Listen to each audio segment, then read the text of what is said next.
experimenting.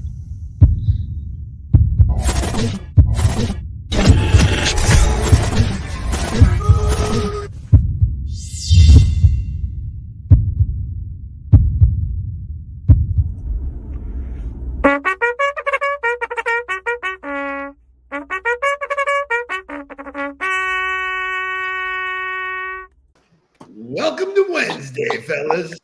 Beautiful Wisdom Wednesday coming up. First of all, I must say the content flow the last 2 days. I mean, with Lori on Monday and then Jake joining us with great topics. There's something called the flow. We're flowing right into today because there's more. I saw a lot of people carry that Hammond stuff and carry her story. I saw a lot of people posting that kind of stuff and resharing it and giving their own insights. There was a lot of sports influencers that were talking about it.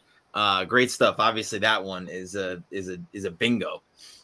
It's an absolute bingo. So I'm off to a great week, just thinking, talking, sharing, in the giving mentality. Nice job, Mark Nudelberg, yesterday spreading the gospel. Carrying on the legacy, so shout out to the Entrepreneur Council, which is a great organization. And Liana does an unbelievable job chairing that and heading it up. But they've recently started a new program, a new mentorship program with Nova Southeastern students. And so I was over on campus yesterday in the DeSantis building and had a great opportunity to round robin meet a bunch of young people that are in school, ranging from like sophomores to doing their 1-year MBA and just different phases of their life. People who were trying to figure out what they wanted to do, people who had an idea on what they wanted to do. And you want to talk about being invigorated, you want to talk about energized. Go talk to somebody who's 19 and has a plan on how they want to take over the world. That was exciting. And to be able to share perspective with them and give insight and have a back and forth, I don't know that it gets any better than that. Congratulations. Great work. Looks like LinkedIn is fucking up again. Well, it's a good segue. Opportunity for us. Please sign up at YouTube.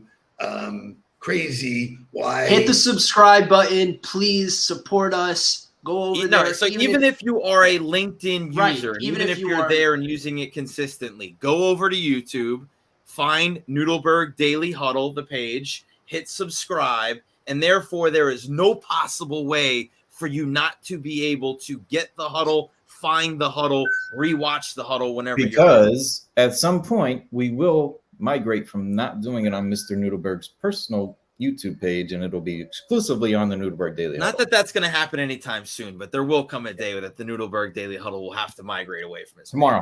Well, the more you take my business, the more I'll have nothing left, man. So cool. Right. So a couple of shout outs. Stacy Miller's here. Stacy Miller, thank you. She believes in the legacy. She is that is a Mark Nudelberg engagement coming up there. You'll be getting an email from me shortly, Stacy Miller. So that's awesome. And then really cool sidebar of or takeaway from LinkedIn. Kareem Cade is a guy that's just putting out great shit. He's just cool. He's got a thing. I follow people who have a thing, and there he is this morning. So welcome KRC to the party. So welcome to the huddle. Welcome to the huddle, man. So last little shout out just for shits and giggles. So Lori Kuznitsky continues to blow my mind. Not only does she make peanut brittle, which hopefully is on the way, she has taught 1,500 kids how to make meatballs. I want to be 1,501. You're not a kid. Sorry to bust your bubble, but you're not a kid. So you're not fitting into that 1,500. But Lori, looking forward to the delivery of the peanut brittle or whatever kind of nut brittle we're getting. Wait. Just fresh off the presses. So, Lori, we got to connect you with Stephanie Stuckey and see if we can get your peanut brittle into Stuckies and all that stuff. Anyway, we got a lot. We got a great show again. So many lessons from sports. We're going to dig back into that because there's so much stuff, but we got to wake up first. Wake up, everybody. Get up, get up, get up, get up. Wake up. Come on, come on. Wake up, everybody. Teach a new way. Maybe then they'll listen what you have to say. Wake up, everybody. No more sleeping in bed. No more about the thinking, time of thinking ahead. Come on.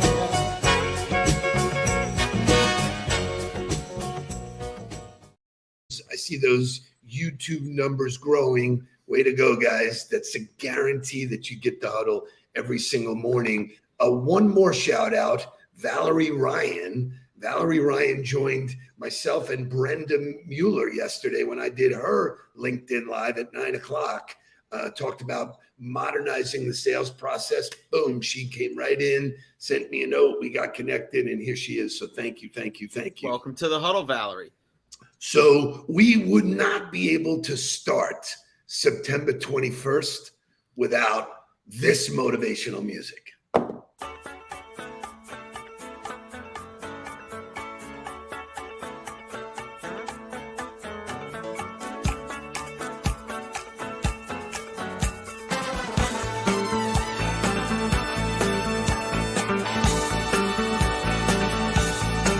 Do you remember when it first started? September, love was changing the mind, tender, while chasing the clouds away.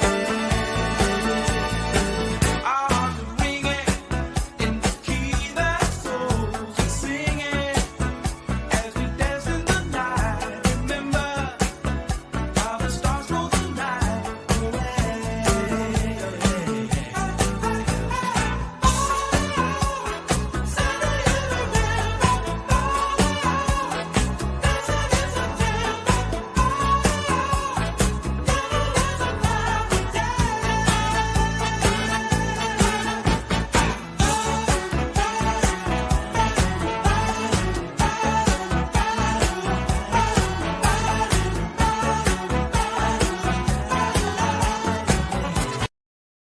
I am so glad that it landed on my day. Yeah, well, I mean, really, like, I think we should just dedicate the month of September to Earth, Wind, and Fire. Like, we should just go through the greatest hits. J.A., I agree with you. Jonathan Aarons, I agree with you. If someone was dead, Weekend at Bernie's, all they had to do was plug in this song and he would start. Mark almost hit a little bit of a dance when it started too. He like Oh, I was there. I was there. You should have seen me just now. Like, as Just- the camera was off, I was grooving, hitting some text messages. Like, You know, it just proves the point that music is such a motivator. You know, it moves the emotion, changes your emotion. If you get up in the morning and you listen to your favorite music, it changes the day ahead of you. So really cool stuff. Now this one, Shay, I need the things that make you go, Things that make you Things that make you go, things that make you Okay, so this is insane. This is hard to believe. This is Huddle headlines to the max. Beyond Meat COO Doug Ramsey arrested for allegedly biting a man's nose off at an Arkansas football game. I mean, the number one joke you got to say is that, like, dude, you're supposed to be like a substitute meat. what the hell's going on out Okay, Right? so Like, you're supposed to be avoiding the meat. you're supposed to eat plants, not noses. All right? Just- And did you know that he was a 30-year vet at Tyson Chicken Yep, prior to coming over? So, you know, it goes to show you maybe there's some kind of parallel between running a plant-based meat company and a chicken company. But Listen, it's the SEC's motto is it just means more, and it just means more in the SEC. Just take it. you mind can't- you, they were playing Southwest Missouri State. It's just, give me a thumbs up or a thumbs down for Beyond Meat. They're getting all of this attention. Thumbs Good or down. bad? They got crushed. They got crushed in their earnings. They got crushed in their partnerships with fast food companies, which goes to show you when you go to McDonald's or you go to Burger King, you're not looking for a burger substitute. You're looking for a burger. And so not only did you not do well with your partnerships, but now you've got leadership problems because you got guys going to Arkansas Razorback games and biting people's faces off. Like, it's all bad. It's all bad. So let me ask you a question. You've been to football games in the stands, on the sidelines, whatever. What could possibly prompt somebody to do that? I don't know. I really, because for me, like, I don't know. The one thing I know for sure is when you go to Fayetteville, you're gonna There's drink. nothing in. You're gonna And there's drink, nothing there. bro. You have Walmart and you have the university. Like you land So I'm Walmart, assuming that, and then you know, obviously he was probably a little overserved and feeling a little bit overly passionate you think? about the Razorbacks. But So I am committed to take a trip to see Byron's daughter play basketball this year. She is the freshman of the year at Arkansas. So great stuff. So when it comes down to all the things we talked about sports, there is a winner and there is a loser, and there's lots of takeaways of this conversation. Shay, give me Les Brown.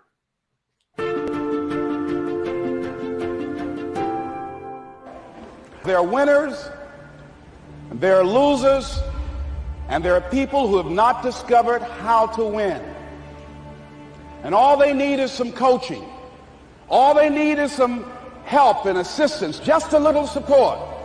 All they need is some insight or a different strategy or plan of action to make some adjustments that will open up the key to a whole new future for them, that will give them access to the unlimited power that they have within themselves. That's all that they need. So I'm going to close my mouth and I'm going to turn it over to you, Mark and Jake, because you lived and breathed it. This concept of learning how to win, break it down for me. well, so this is, I think, an important thing to talk about here. And this is, in order to learn how to win, you got to learn how to lose. And I think there's a great picture that Jake has. And actually, Christy sent it to me yesterday as well, the quote from Coach Bowden, which in order to build a program, first you lose big, then you lose small, then you win small, and then you win big, or you lose close and win close. But the idea is that there's this incremental growth to learning how to build a program, learning how to win. And I think we all believe and know that it comes down to the behavior and the process that you put in every day and not the actual outcomes. The results are telling you whether or not you're making the progress, but what you do day in and day out and how you do it is really the idea or the focus of building a program. I love that. Jake, what's your take on And that? I think you piggyback off it year round. Like you don't get past one of the stages and then forget one of the stages. Like you need to constantly reinforce what you harped on when you first got there. When you were Keep the losing main big, thing the main thing. As correct. I Like the things that you focused on when you first got to a program were not winning a national title. But once you start winning big, the goals start to change. If you don't continue to bring the floor up, then the floor will fall. And that is the difference, is you'll have the high achievers, but if you allow that standard to fall, then the entire organization will crumble. So your standards are different than your goals. And I had this conversation with Casey last week. I have this conversation with every organization I take part in developing their organizational strategy. Is most people look at their standards or their mission as it's the goal. It's our goal to be a $5 million company. It's our goal to be the #1 provider of this service in the country. That's a goal. That's not a core value. That's not a mission statement. That's not who you are. That's just the result you're looking for. Your core values have to talk to how you go about getting there. And when I was with Sistel yesterday and all of their leaders, I talked about, as a leader, it's our job to align the organizational purpose with our individual purpose and our people's individual purpose. If we're not able to take the core values of an organization and align them to somebody's role and how it fits into what they do every single day, then there's never going to be an alignment from what we're trying to get the organization to accomplish to what the people are doing every single day. And this exists at every level of sports, every level of business. This is, really a fundamental concept that I just totally, for me, my biggest failure turned out to be my biggest lesson. I was riding high thinking I had the naming rights deal done. And it was like, look at me. I did it. And I didn't really do it because it wasn't done. So, that failure does educate you. And so that's a big failure. But when we talk about failure or we talk about adversity, really it happens all the time, right? And that was one thing that I loved about Coach McDaniel's comments from the Dolphin game this weekend was he had told the team the night before. Hold that thought. Show me Coach Mike McDaniel. Let's go.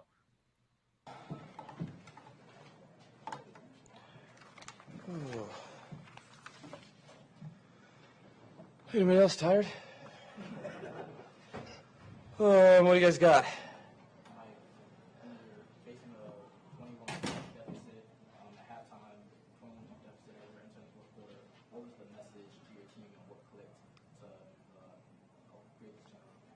No, I mean, we've been talking about it. We just had a game where we were able to have the lead the whole game, and so the night before I told the guys that I was really hoping that we'd get some adversity in this game, and I want to see how we respond to a deficit, and apparently they just took me way too literal.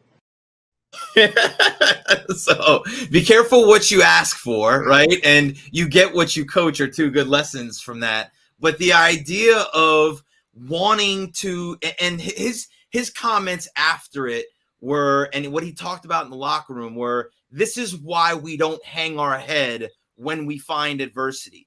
This is why we don't, pout and go sulk in the corner when bad things happen, because adversity offers you the opportunity to feel like this. Adversity offers you the opportunity to feel this euphoric high because you overcame it. You can't get this feeling without that adversity. And so that's the one thing I love about sports is that it teaches you to handle failure consistently. It forces you into adversity. It forces you into hard conversations and hard situations that you have to learn how to deal with, which ultimately is the number one indicator of success, is how you handle adversity.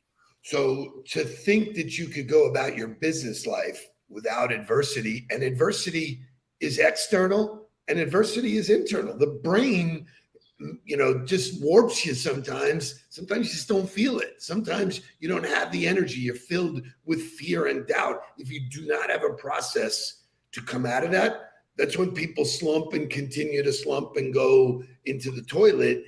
Ebbs and flows of your emotion, which is adversity, are a reality. I think it's key to understand that. And then you got to be ready for success. And Jake, I want you to sort of switch gears here and talk about guys that were sitting on the sidelines. Well, I think an overwhelming topic of the weekend was adversity. You look at Texas A&M played with their backup quarterback, who named a new starter. Florida State played with their backup quarterback. Joe Flacco won. You have Jimmy Garoppolo. And I think it's all about your mindset and the preparation of what you go about doing your job, no matter where you are in the organization. There are plenty of people who look up the org chart and go, there's nowhere for me to go. And now I'm just going to tank my role because I don't know what to do now. And I would like to play what Trey Lance, the quarterback who gets hurt, is talking about Jimmy G and what Jimmy G was like having him as his backup. Yeah, I mean, Jimmy's, like I've said a million times, one of the best teammates and leaders I've ever been around. So for me to have him, I know he's got my back on the sideline, whether good play or bad. He's the first one that's talking to me and making sure that we're seeing things the same way. So it's a huge help to me, a huge confidence booster, just that I know that he's another guy that's got my back. And Jimmy. So this to me, yeah, real quick before you go, and I'll tee you up. The number one thing I take away from that is there's leaders at every level of the organization. Leaders are not at the top always. Leaders are not always at whatever the role or title you might give. Just because you're performing well doesn't make you a leader. And so leaders can be anywhere. It's the number one thing I learned from football. Like, and this is why I'm a huge advocate of, youth football being available for people to play. Whether or not you choose to allow your kids to do it is your own decision. But I learned I was not the most talented. I was far from being the most talented. I was far from being a guy that they were going to rely on to help win the game. But I had a very significant role in leading the team through my actions, through the way that I practiced, through my ability to speak to the team and get guys going and rally guys around me. So while I wasn't necessarily getting handed the football and expected to score touchdowns, I had a significant leadership role within the team through my actions and through my ability to affect others.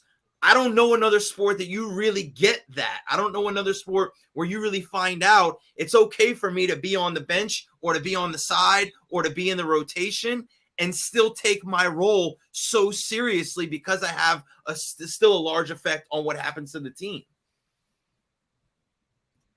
Is there dead silence? Is there no?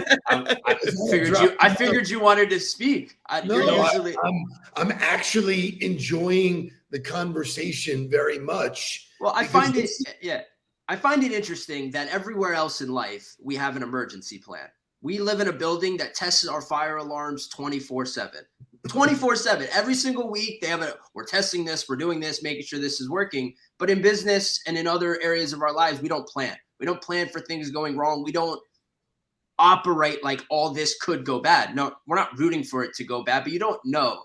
And I think in football, they operate, backups know what the starters are doing. On game day, they prepare for someone to break their ankle. Like in Friday walkthrough, they're doing call outs. This guy went down. Well, that guy doesn't ever get hurt. Well, what if he does? So I think the preparation and going about your job, preparing for every obstacle is really important. And like where Lori talks about everyone in an organization is a leader. If you're influencing, motivating others, you're a leader. That gets really hard. And we just had this conversation with one of the people that we work with, where you're in the org chart, you kind of see there's people in the roles that you want to get to, that there's no real room for you there. They're going to have to either create another position in order for you to grow, or the org is going to have to change. Things are going to happen. There's no clear path to your continued growth. That becomes your own responsibility to take pride in what you do and how you do it, and figure out how to grow on your own. Figure out how to grab more responsibility and do more and affect more and be a part of more. Because if you're just relying on the path to be there and knowing that there's going to be a spot open, you're never going to be successful, because your motivation and your inspiration to do what you need to do to be successful won't be there. So you got to be willing to say, I don't care what the roadmap looks like. I'll build it for myself and deal with it as I get to that crossroads, and be willing to just build it and make it happen, as opposed to relying on the opportunity. And not only did he not have a path, the head coach asked him to stop coming to practice. They said, we're going to trade you. Jimmy Garoppolo, they went in another direction. Right. They said, don't even worry about coming to practice. Me and the GM are going to trade you. He still came and worked out on the side. He grabbed players who were hurt and said, hey, do you mind catching balls for me? I'm just going to show up. I'm just going to do it, even though they told me that they're not going to need your me. Own pride in how you do the work. And that, at the end of the day, it always comes back to you. As soon as you start pointing fingers and looking at other reasons on why it's not happening, I could point to 75 things that I guarantee you're not doing in order to create that success for yourself. And people lost their mind because he was smiling when he came into the game. No, he wasn't smiling because the other guy got hurt and broke his ankle. He smiled because he knew he did what was right. He prepared. He went about his business. And I believe this to my heart. It happened to me when I played football. Good things happen to people who put in the work. Something we believe. And he's exactly an example. I love it. I love it. I love it. Quick question for Lori Kuznetsky. Is Mark now your favorite Nudelberg? Is that? Or was she talking to Jake? Because Jake is young Nudelberg. I don't know. So nobody knows who it is anymore. All right. So here's the deal. Either way. Here's the deal. Jim Barrett is driving our YouTube campaign here. That's right. Even if you're not watching it on YouTube, please do us the favor, the honor. Subscribe and like. We want to drive. We want to take the huddle, make it bigger, better for everybody. Jim, thank you for doing that. Thank you for posting about Mark's book. I will not be here tomorrow. I have the Junior Achievement board meeting, which I am super excited about being with Lori and team. She did say, Jake. Yeah, well, way to go. Thank you, Lori. So for those who have not signed up for Lori's call, please do. For those who have not signed up for our women's event on the 27th, lots of good stuff going on. That's actually happening. So like if you had a thought that you were interested in it, you got to get to that, because every day or throughout the day, there's more and more emails coming in of those tickets being gone, and there's only a certain amount of people we can have in there. Let me make it clear, because this came up. We sent it out to 50 people that we know, and those people have an opportunity to buy one or many tickets. It doesn't matter, but it's a small group. It's going to be very special. The people that are there are really, really going to create another community driven by Lori Salarillo. So super psyched, fun. It's Wisdom Wednesday. Get out there, make it happen, learn something, teach something, and get on the ball. Please don't worry about me. I'm about to let my heart speak. My friends keep telling me to leave this. So let's get down to business. Let's get down to business. Give you one more night to get this. We